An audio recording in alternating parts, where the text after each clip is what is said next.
Port Ellen, Brora, Little Mill, Rosebank, Bladnoch.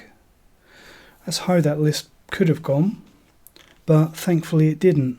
Thanks to the rebirth of a much-loved distillery, this is Bladnoch 10.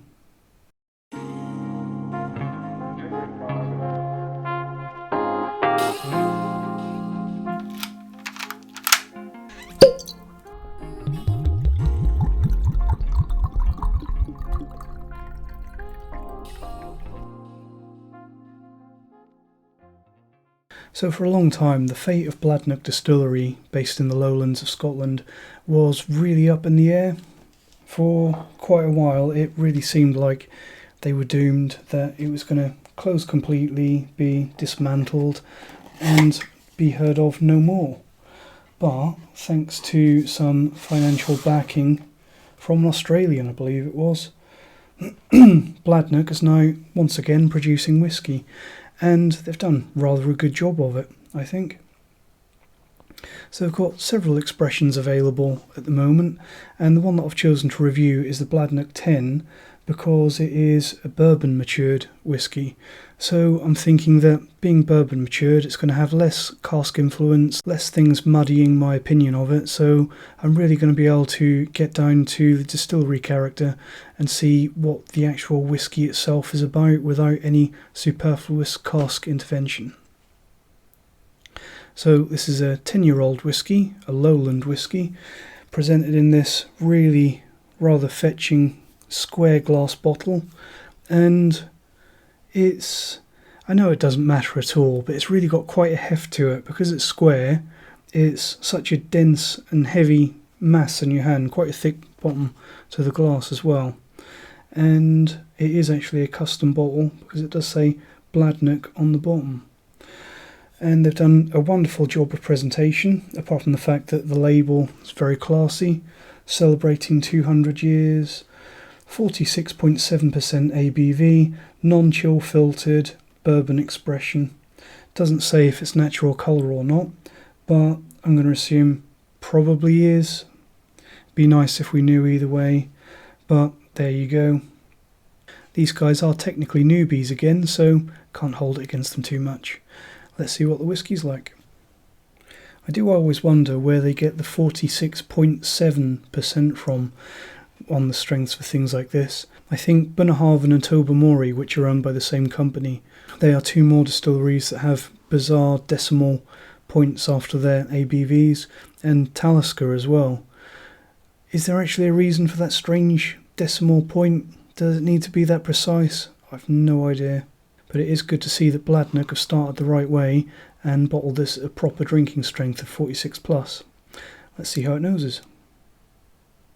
So there's a hugely strong aroma on the nose of custard and lemon, so this really is a classic bourbon matured whisky, which is always nice to see. I am a fan of my bourbon matured whisky.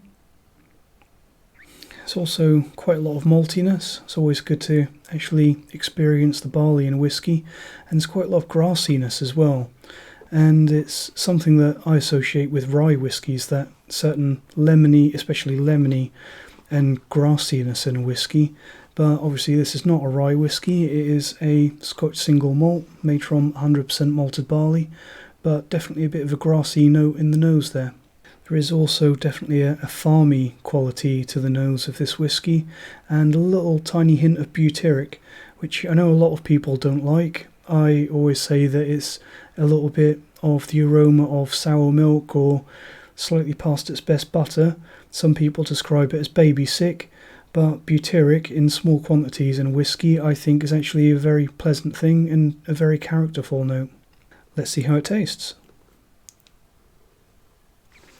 First of all, I'm going to say that the palate of this whisky is split entirely in two halves. There's two halves to the experience of actually tasting Bladnoch 10.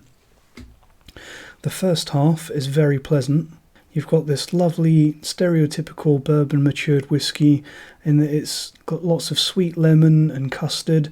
There's a little hint of that dry grassiness that I experienced on the nose. A little bit of caramel, vanilla.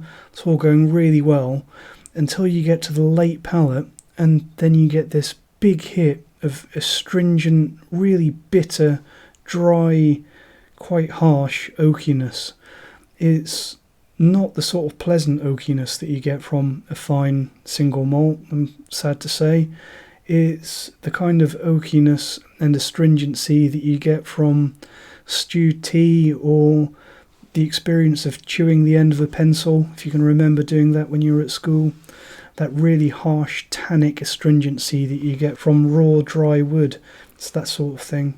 As for the finish, it's medium long, so fairly decent. A little bit of grassiness on the finish, and again lots of that really astringent, dry, tired, bitter, tannic oak. You might have guessed from everything that I've said that when I give this whisky a grade, I'm going to consider that particularly tannic, dry, astringent oak quality, and I'm going to knock the grade down a little bit.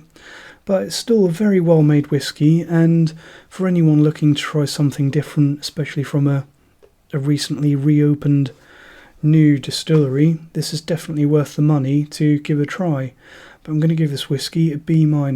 I think that dry, astringent wood note, ironically, it does actually fit with the distillery character quite well. It's not out of place in this whisky, but in my opinion, it is definitely a flaw.